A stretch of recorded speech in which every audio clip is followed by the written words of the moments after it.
This week's podcast is sponsored by Montclair State University. Located just 12 miles from New York City, Montclair State University is a public research university that's helping students get from where they are now to where they want to be. Nationally ranked for social mobility and Washington Monthly's #1 public institution in New Jersey, Montclair is the state's premier public service institution. Learn more about what makes Montclair a university on the rise at montclair.edu. Hello, and welcome to the Washington Monthly. I'm your host, Ann Kim. And I'm your co-host, Garrett Epps. In this week's episode, Garrett and I talk about what seems to be an increasingly lawless Supreme Court. There are a lot of stunning things about the court's behavior, and I'm referring to the fact that in many ways the most important decisions made in this term have been decisions that were made without any explanation at all on the emergency order docket or shadow docket. And it is almost as if, the court has changed its function, that the Supreme Court is now a part of the executive branch whose job it is to police the lower courts, whose job it is to make sure the lower courts don't get in their way. Hey, Garrett, it's great to see you. Hope you're having a good summer. Well, Chief Justice Roberts used to say that when the court leaves town, the Constitution is safe for the summer. I'm afraid that's no longer true, but I'm trying to pretend it is. Yeah, well, the Supreme Court has had an extraordinarily busy few months, and they're, I guess, going to be continuing to be busy for the foreseeable future. Just to list some of the rulings that they've made recently, just in the last few weeks, they've banned the use of so-called nationwide injunctions, and that's in the context of a case around birthright citizenship that I'd love to ask you about. They've allowed the deportation of 8 immigrant men to South Sudan, which is a country to which these men have absolutely zero connection. They've upheld the Tennessee law denying gender-affirming care to transgender minors. And most recently, they've allowed not only the mass firing of workers to proceed, but they've allowed the dismantling of the Department of Education, all on a quote-unquote temporary basis as the cases proceed on the merits. So I want to ask you about the specifics of some of these cases and their reasoning or lack thereof. But I do also want to get your kind of big picture take on what's going on with this court in the first few months of Trump's second term, and especially because so many of the rulings seem to be decidedly pro-Trump. When Supreme Court historians look back on this era, what do you think they're going to say about the court's approach, its philosophy, its decision-making? Well, that's a hard question to answer, and because we are still in the midst of this, future historians will have access to the justices' papers and memos. I think a number of things are going on, perhaps different ones for different members of the conservative majority, but the result seems to be that the institution is just paralyzed. The institution is really unable to function the way it has historically. And, as I looked over this desert of unsigned emergency orders, I thought back to an article in the monthly that we ran on our website by Jack Rakoff, the leading historian of the framing and the original period and what is originalism and so forth, who basically wrote in our pages, this is not a constitutional crisis. Constitutional crisis is in the rearview mirror. Our Constitution has failed. It has failed definitively. Mm. And we are in the post-constitutional era, and I certainly hope that's not true, but I do think that the symptoms the signs and symptoms are there of a kind of institutional failure across the government. And the government is, the American government with its structure and its constitutional norms is really like a patient with sepsis, that at a certain point, the infection just overwhelms and the organs begin to shut down. The lower federal courts have been continuing to function, but the Supreme Court has taken on itself to shut them down. There are a lot of stunning things about the court's behavior. And by that, I'm referring to the fact that in many ways, the most important decisions made in this term have been decisions that were made without any explanation at all on the emergency order docket or shadow docket. And the most amazing thing about that is that this court is ostentatiously unwilling to stand up in the slightest respect for the lower federal judges, the lower court judges, who have been dealing with this administration. They've been dealing with administration that lies to them, the administration that rather openly says that it will not follow their orders, that an administration that actually violates their orders and says, what are you going to do about it?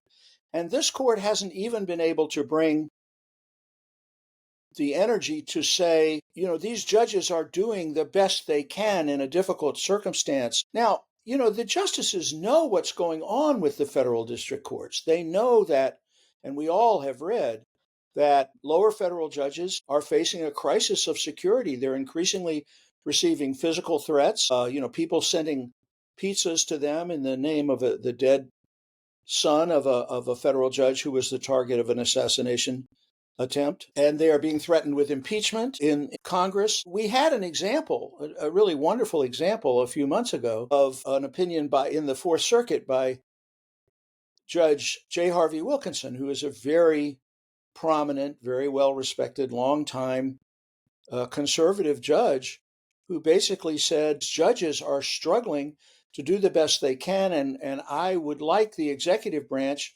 to respect them. None of that, nothing like that coming out of this court. Basically just setting aside their orders, some of these orders, crafted very carefully, set aside without a word, just, stayed. And no, these judges, they are getting the message. I think the message is being sent to back off, that this court doesn't want the justices applying particularly careful scrutiny to what the administration is doing. Their job is to get out of the way. And it's just the most remarkable thing I've almost ever seen. So do you think that the lower courts then are going to change their behavior as a result of these signals from the court? Or do you think the lower courts are just going to hold firm and do their job? I mean, as of the moment, I think it's 80% of lower district court rulings have been going against Trump so far.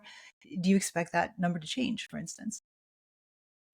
This is beyond my powers of prognostication, because it's actually a kind of psychological or political science prediction, not legal, right? In other words, I frankly think that the lower courts, the law has been on their side most of the time. You can make an argument that this or that order went too far. In the CASA case, the court ordered the executive branch to cease preparations for comply with Trump's orders. I can imagine a court saying, well, you can't do that. You can't tell a government department to stop preparing memos of what will happen in the future. But basically, these have been pretty carefully crafted orders, and many of them up against, what are just basically impudently unlawful acts by an administration that basically says, do you think you can stop me? I don't think so. Do I think that things will stay the same? No, things never stay the same. And at a certain point, a district judge is going to have to ask himself, do I just keep getting slapped down by the Supreme Court? Do I keep getting these threats? Is my family going to be in perpetual danger? Maybe I leave the bench. Maybe I just quiet down. I don't know. Federal judges are among the people in the world I most admire. I think they do a very difficult job. They're by and large very, very intelligent, principled people. But institutions break. We're seeing the court break. We're seeing Congress. Congress is broken. At a certain point, the lower federal courts will not be able to stand up against this kind of pressure when the head of their branch is deliberately refusing to shield them. Now, I want to ask you about the merits of a couple of places where the court has, offered up some sort of reasoning in an opinion. I did see a Blue Sky post by Georgetown's Steve Laddick. He said that since April 4th, and he posted this yesterday, the Supreme Court has issued 15 rulings on 17 emergency applications filed by Trump, including the 3 birthright citizenships that were applications that were consolidated. And he notes that it has granted relief to Trump in all 15 rulings and written majority opinions in only 3. So that, just to clarify for those who are non-Supreme Court watchers, that is not normal behavior on behalf of the court. Right. Well, to start with, the government's got a streak that Babe Ruth or Ted Williams would have envied. Vladeck, as I recall in his book, The Shadow Docket, he points out that in the Bush and Obama administrations combined, the federal government sought emergency relief in 8 cases. That Mm. is over a 16-year period. This administration has sought emergency relief in 15 cases over a 6-month period, and as Vladeck says, received it in every case. And it is almost as if, the court has changed its function, that the Supreme Court is now a part of the executive branch whose job it is to police the lower courts, whose job it is to make sure the lower courts don't get in their way. And I can recall as long ago as the first Trump administration, talking to conservative scholars and lawyers who basically said to me, this court thinks the lower courts are out of control. This court thinks its job is to bring them to heel. And why it's doing that, to what extent that's, I can think of 3 reasons, and the mixture will be different for each justice, I think, but some of it is pure cowardice. Some of it, the administration is signaling as hard as it can that it's not going to follow adverse rulings, even from the Supreme Court. So you can convince yourself, if you're an institutionalist, you can convince yourself you're protecting the institution by not getting it into a situation where the executive just finally brushes it aside. And, as Vladeck himself has pointed out on several occasions, there is a history of that. That goes back to Marbury versus Madison, where Chief Justice Marshall said, "Oh, Thomas Jefferson, what a lawless bum. He is just breaking the law, and he is lawless and just the worstest thing you ever saw. But as far as ordering him to do anything, gosh darn it, I don't have jurisdiction." So, that kind of two-step is something that the court has used over the years, but nothing like this. Nothing like this. Yeah. And as I say, the court is almost changing into a kind of administrative agency whose job it is to coordinate the courts and make sure they don't get in the way. No, when we've had this conversation before, you have characterized John Roberts as an institutionalist. And you've said again just now that if the court has an institutionalist bent, it'll behave in a certain way. Do you still stand by that characterization? I mean, what is the institutional justification for behaving in this way, especially at the expense of other parts of your own branch? Well, I think institutionalism and cowardice are very hard to tell apart. There's a line between them. Institutionalism says we need to preserve the viability of this institution, whichever branch of the government you're part of, and we cannot make certain concessions, and we must make others in order to get along with the other 2 branches. And if we push ourselves too far out of our lane, we're going to end up harming ourselves and being brushed aside. And I do think that features into the Chief Justice's reasoning, at least. But only after the fact can you look back and say, there's the line. There's where you crossed the line. There's where you gave up the fight. There's where you didn't stand and defend, and it is now too late. You have given away the game. And I think if we're not there already, we are very close. Now, the motives of the other 5 conservatives, I don't fully know. I don't think anybody really knows. It's a mixture of things. I think, you've got 3 justices appointed by Trump, 3 justices who, one way or another, have made their peace with being Trump people, however many flashes of independence they may show. They're clearly in sympathy with Trumpian type politics. And so expecting them to throw themselves on hand grenades to stop changes in the federal government that they approve of may be a little too much. As I say, the other thing is just fear. One thing we don't know, and one thing we won't know, certainly I will never know in my lifetime, is what kind of back channel signaling is going on between the branches. Mm-hmm. There is a long history of that. And if you go back to the 1930s and 1940s and President Roosevelt and the Supreme Court, one thing we have learned is that in 1935, the president was prepared to defy the Supreme Court in the gold standard cases. It's not clear whether the court knew that or not, but they backed off in that case. And at the beginning of World War II, in a case called Ex parte Quirin, the president had arrested Nazi saboteurs on American soil and tried them by military commission, which to a lot of people did not seem constitutional. These are people charged with a federal crime on American soil that should have been given an Article 3 court. But when that case came to the Supreme Court, when these saboteurs asked for a new trial that would include the guarantees of Article 3, there's a lot of evidence that President Roosevelt sent an intermediary to tell the Chief Justice that if he ordered a new trial for the saboteurs, the president would execute them the next day. He was not going to follow any order of the court. Now, is something like that going on? I don't know. We certainly can't expect that Donald Trump is reticent, that he wouldn't do that, that the norms are, that would be a icky thing to do. This is a man who came onto the floor of Congress and shook hands with the Chief Justice and said, "Thank you very much. I won't forget it." Speaking of the immunity ruling. So that's something else we don't know what's going on. And some of it could be physical fear. I don't really know. But this majority is behaving in a way that is sufficiently shocking. I was in a seminar the other day, and a very prominent scholar who's actually reasonably conservative, who's not, a progressive lunatic like myself, said this is the worst Supreme Court term in my lifetime and probably in history. And I think that's true. I mean, the court's behavior is so extreme that we have to seek multiple explanations, and we won't know which ones are the most important for at least a generation. Yeah. Well, let's move to individual cases. And I do want to ask about one case that looked like a huge victory for the Trump administration. That's the nationwide injunctions. But then that opinion by Justice Amy Coney Barrett did seem to allow a window for lower courts to use class action certifications to kind of achieve close to the same effect as a nationwide injunction. How do you interpret what's going on with this particular case, situation with CASA?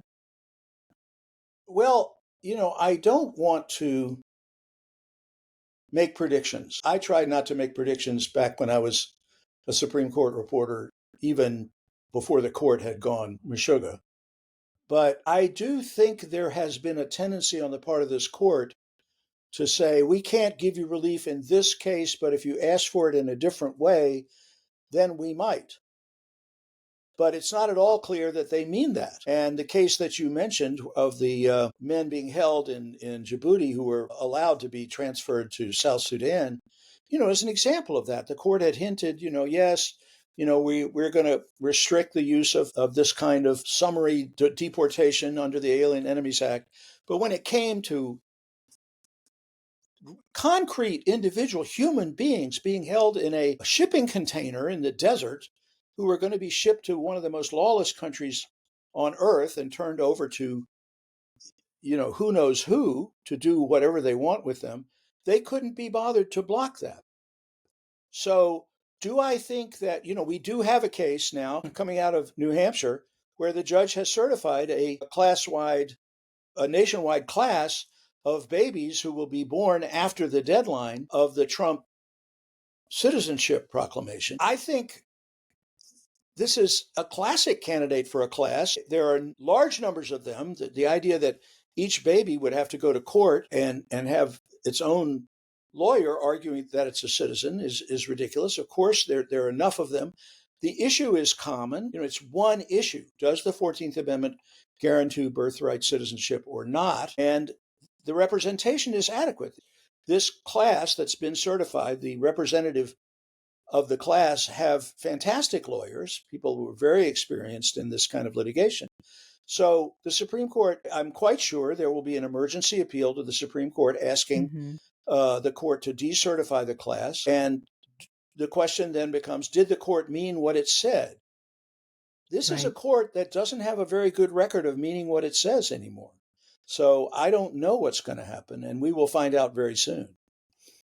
And just for context, what you're walking through was the 4 factors under Rule 23 of the Correct. Federal Rules of Civil Procedure, under which a judge determines whether a class can be certified or not. Right. The administration. Reciprocity, commonality, adequacy of representation, and similarity of issue, I think, are the 4. But at any rate, it's not, class actions are not a slam dunk. Courts are supposed to exercise some discretion or care in certifying them. And there are plenty of ways the court could say, oh, well, maybe another class, but not this one. Meanwhile, of course, they are standing by and allowing the administration. I mean, think about this. They are allowing this administration to attack in the most basic way newborn American children. They are standing by and allowing this. And as Justice Sotomayor said in her dissent in the Casa case, what would they do if a future president said all people have to turn their guns in? And then Right. a court tried to enjoin that. The example she didn't use, but I think ought to be on everyone else's mind, is what would this court do if an administration said all persons of the following ancestry shall report to transit points for internment? That is no more unconstitutional than we are changing the rules about citizenship. That is no Right. more sinister, that is no more anti-human than that. And would the court say, well, each individual will have to bring a lawsuit and say, no, don't send me to the camps, send the others, just not me? That's not the way a legal system is supposed to work, or at least a system with a genuine written binding constitution. Mm-hmm. And based on what's happening with the deportation decision that happened actually after the nationwide injunction case, this seems like this court actually would say that in the meantime, people must report to these, deportation places Yeah, while the lower courts, wrangle over the merits. And eventually someday the merits will get to us and then we'll decide, oh, sorry. yeah, I think that's right. And I think that's the CASA decision. I mean, this is showing up in others, right? Like the most recent decision that the administration can fire the personnel of the education department. But we're not saying that's legal. We're just saying you can imagine someone trying to explain the difference to Donald Trump between those. So they're not saying it's legal, Mr. President. They're just saying knock yourself out. Justice Jackson also had, a very powerful quote in her dissent in CASA where she said, executive lawlessness will flourish. And to me, the word will Yeah. seems to be a Yeah. misnomer. It already is Yeah, it flourishing. is flourishing. Yeah. I think that's right. And I think this court has shown itself unwilling to throw itself in front of the executive branch. We can't discount the possibility that there's some admixture of sincerity in this. These are 5 of the 6 are people whose legal careers before going on the bench was devoted entirely to taking care of the interests of the executive branch, to advancing arguments why the president can do whatever he wants and Congress has nothing to say about it. So Trump is really doing things that they like. He may be doing it in a lawless way, but this is probably causing some internal conflict for them. It's like, do I want to stop the court from this president from taking America in a sharply conservative direction? And, I think it's important not to underestimate how very conservative this majority is, much more so than they have shown until quite recently.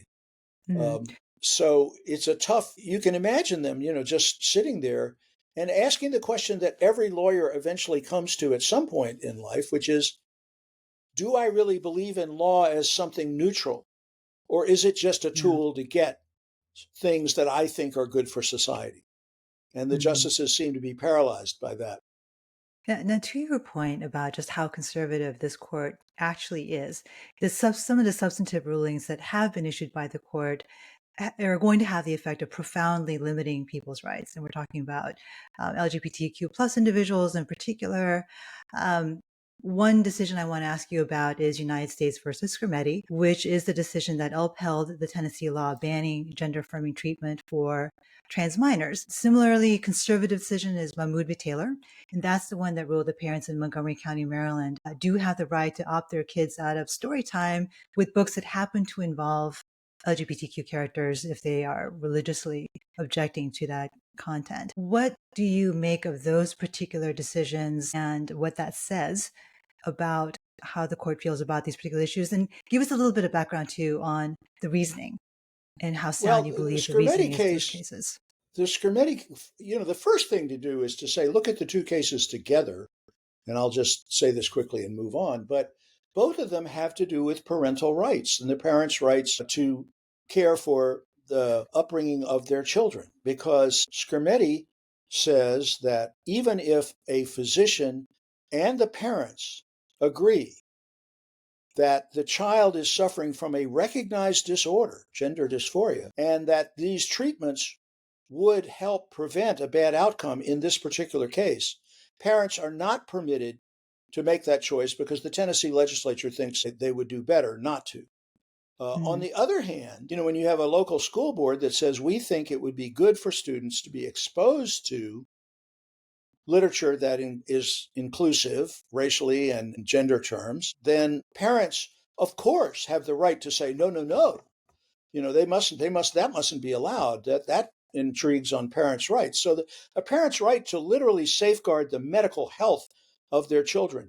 Justice Alito, in his opinion, says, well, they're wrong because this therapy is not good for children. I don't see why that is suddenly a decision for the legislature and a decision for the court if reading a book about Uncle Chucky's wedding is not. If parents get to control that. So there's a tremendous contradiction between the two. The more interesting, or not interesting, but an equally important thing about Scrimetti is the way that the court dodges the issue. Because you or I, seeing the case, reading about it, seeing it being argued, would say this is a case about trans rights. This is a case about the extent to which trans people, in this case minors, but not just minors, are entitled to have their uniqueness, their physical integrity, their freedom of choice protected by the Constitution from a fairly aggressive intervention by the states. And the court gets around that by adopting this transparently dishonest argument that this case doesn't actually discriminate against trans, that Right. the Tennessee statute is not a trans statute at all. It discriminates against certain medical procedures, but that's a different thing, and we can judge that by a different standard. And it's not a gender classification because it treats both genders the same. And I don't know, how strongly people remember Loving versus Virginia. I'm old enough that I was, already a teenager in high school when that case came down in Virginia, so it was the subject of a great deal of discussion. And And that's the case banning and involving the that's ban of the interracial interracial marriages. marriage, exactly. Right. And the Commonwealth of Virginia argued to the Supreme Court, look, this is not a racial classification. We don't discriminate by race because the law says white people can't marry black people and black people can't marry white people. So it's perfectly equal, no harm, no foul. And the court said, you know, I don't know what the Latin for give me a break is, but they said some, the writ of duh is what we used to call it. They said that's a ridiculous argument.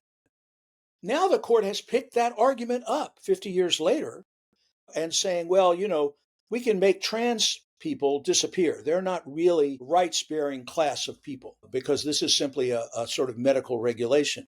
And I think that's a very ominous sign. But beyond that, I think that the way to think about Scrimetti is to think of it in context with Dobbs, that this is what Dobbs judicial review is like, basically. We defer to what we call democratic self-government, but what it really means is that powerful factions within a state can carry out their will against everybody. It doesn't mean anything about individual rights. And Scrimetti, the Mhm. discussion of individual rights in Scrimetti is virtually nil. And then contrast it with Mahmoud. Now, Mahmoud, of course, as you said, is a case that challenged the decision of the Montgomery County, Maryland School Board to expose students in various ways to books, not books that said, hey, you should go be gay or, isn't gay cool? But they said things like, Uncle Chucky is marrying Mr. Dave Right. Right. and It's it's going to be a fun incidental to the wedding. story. Yeah, right. In other words, just depicting same sex couples and trans people as part of daily life. That is an individual right not to have that subjected to.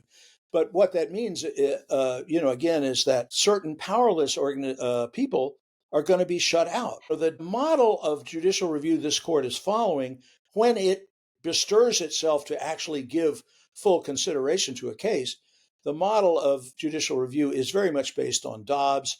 It's very much based on deference to powerful factions, particularly those that are, on one side of certain religious and cultural issues.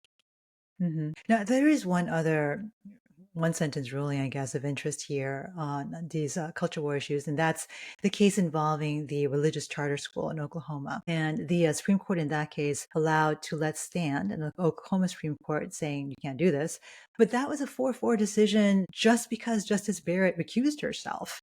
So that's almost like an accidental victory Yeah, for. I think that if you consider, if you want a picture of how far we've come in the church-state dialogue, imagine that 25 years ago someone was to say, "Hey, I've got a great idea. Let's let the Catholic Church operate a parochial school, but have the state pay for it." People would have said, "What are you nuts?" Right? I Right. mean that's insane. Of course not. We have the separation of church and state. Flash forward to this term, we have a case where the St. Isidore of Seville Church wants to operate a charter school, a school funded entirely by public funds that will be a standard Catholic parochial school and will teach Catholic doctrine and inculcate that faith in its students. In the court, there are 4 votes to approve that and 4 votes against it, so that the lower court's injunction, which I think is very straightforwardly in line with precedent, saying you can't do this, is upheld. But it's upheld only because 1 vote is missing. Justice Barrett recused herself, and I wish to pause for a minute to say that anytime one of the justices recuses, I think we ought to just stop and say thank you. Why don't you talk to your friends on the bench and ask them to do some recusing also? Uh, But Justice Barrett very scrupulously, I think, recused, and it's thought that the reason is that she was very close to a colleague on the Notre Dame faculty who had a great deal to do with drawing up this case and bringing the challenge and saying that the Catholic school had a right to state's funding. She felt maybe that she had, I don't know, we don't know, but maybe she had participated in mhm. discussions.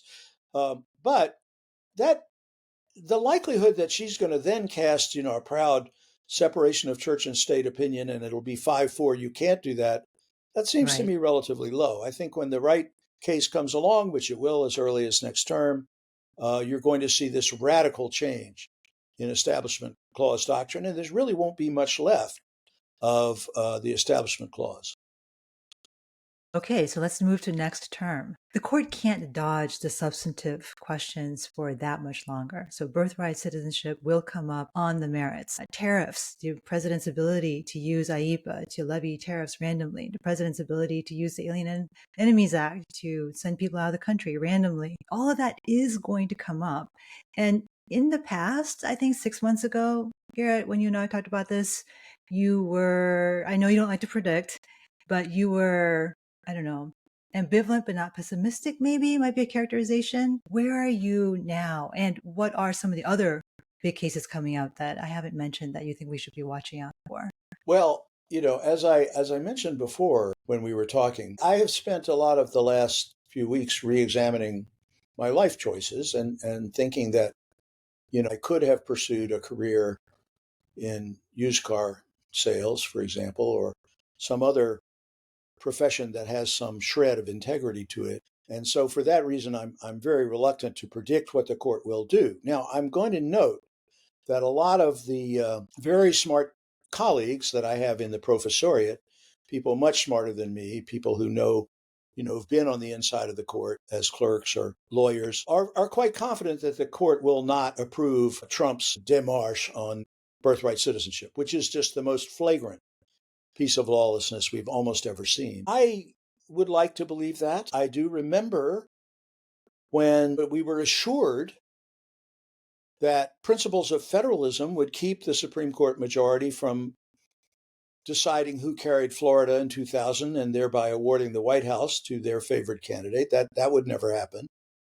We were assured that Commerce Clause jurisprudence was such that the challenge to the Affordable Care Act's so-called individual mandate would be laughed out of court, that of course the court would be 9-0 upholding the Affordable Care Act. Remember, Charles Freed, himself a very conservative academic and former Solicitor General, said that he would eat his leather hat if the court did anything to strike down the Affordable Care Act. Well, as we know, by the end of it, the court came within 1 vote of striking the whole thing down. And it did strike down the Commerce Clause argument that the Affordable Care Act barely escaped.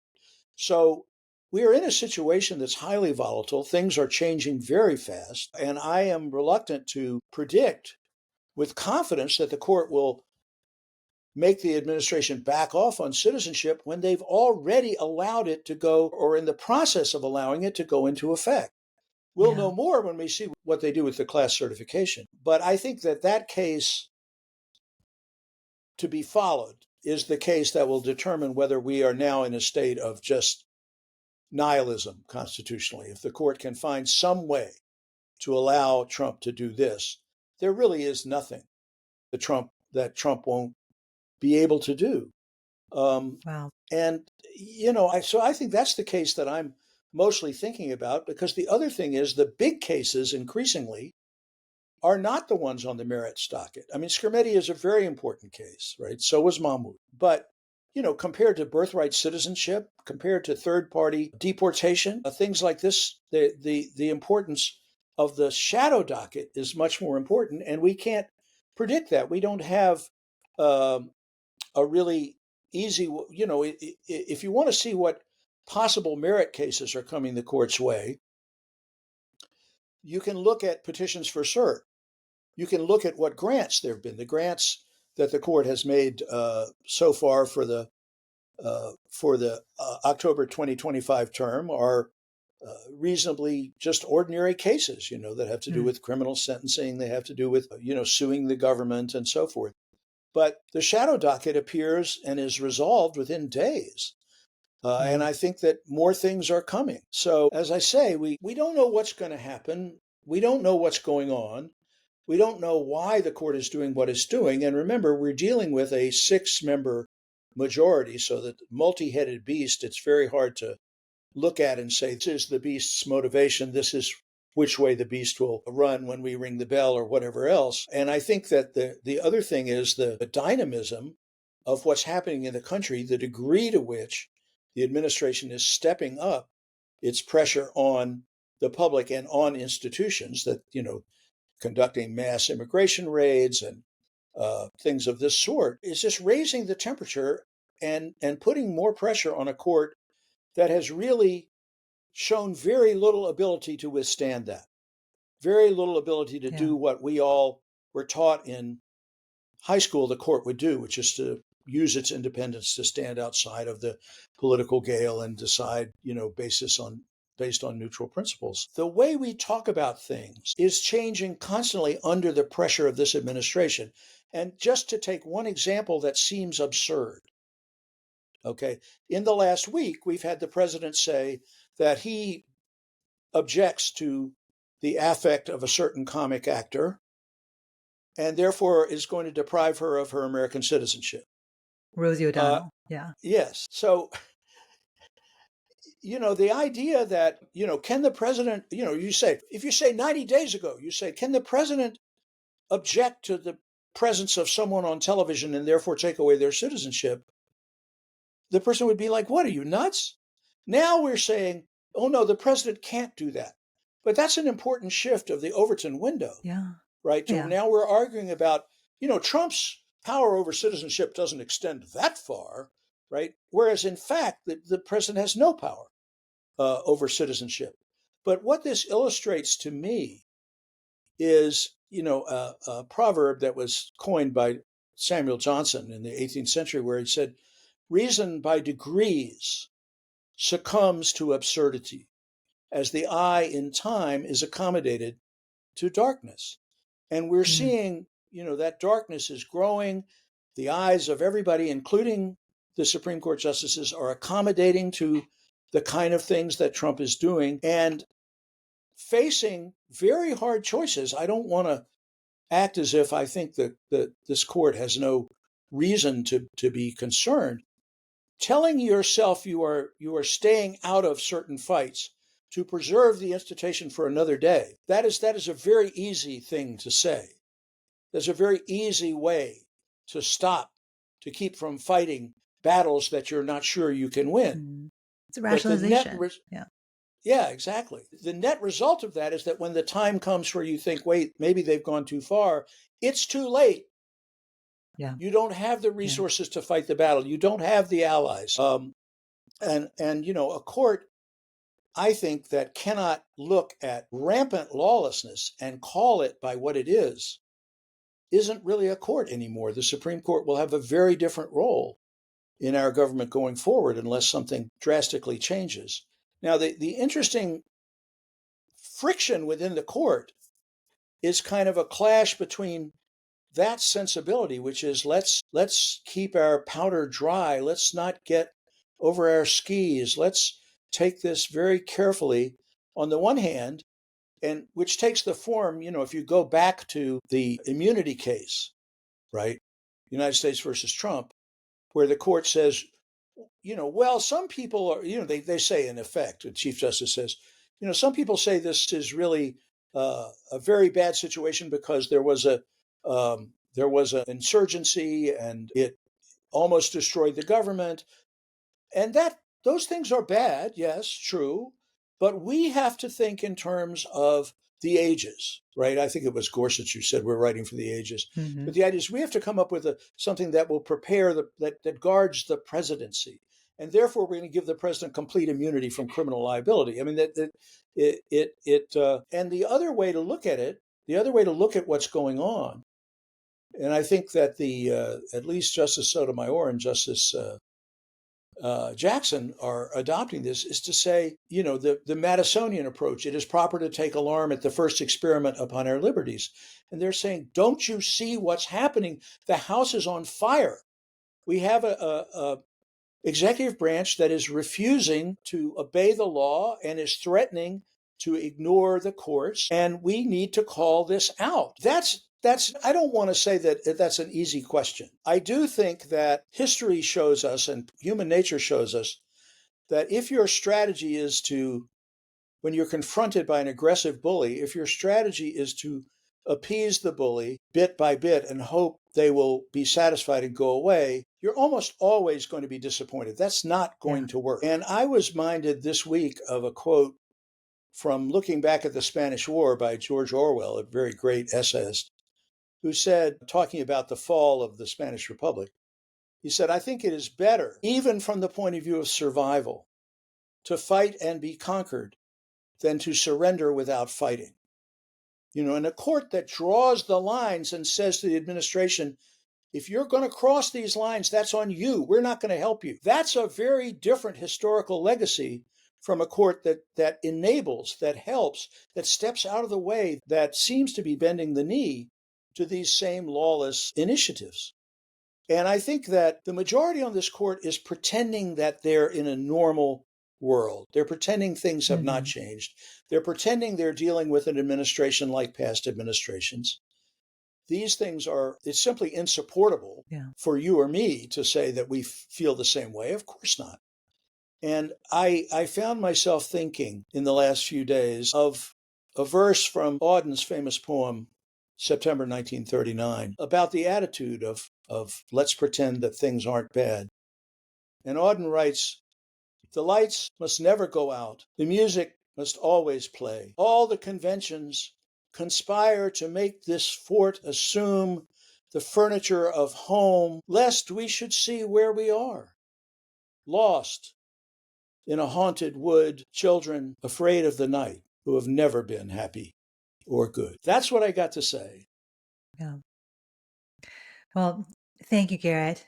Always a pleasure to talk to you, even in these dark times. And look forward to having a conversation again soon. Very soon. Thanks, Ann. Take care. This week's podcast is sponsored by Montclair State University. Located just 12 miles from New York City, Montclair State University is a public research university that's helping students get from where they are now to where they want to be. Nationally ranked for social mobility and Washington Monthly's #1 public institution in New Jersey, Montclair is the state's premier public service institution. Learn more about what makes Montclair a university on the rise at montclair.edu. That's it for this week from the Washington Monthly.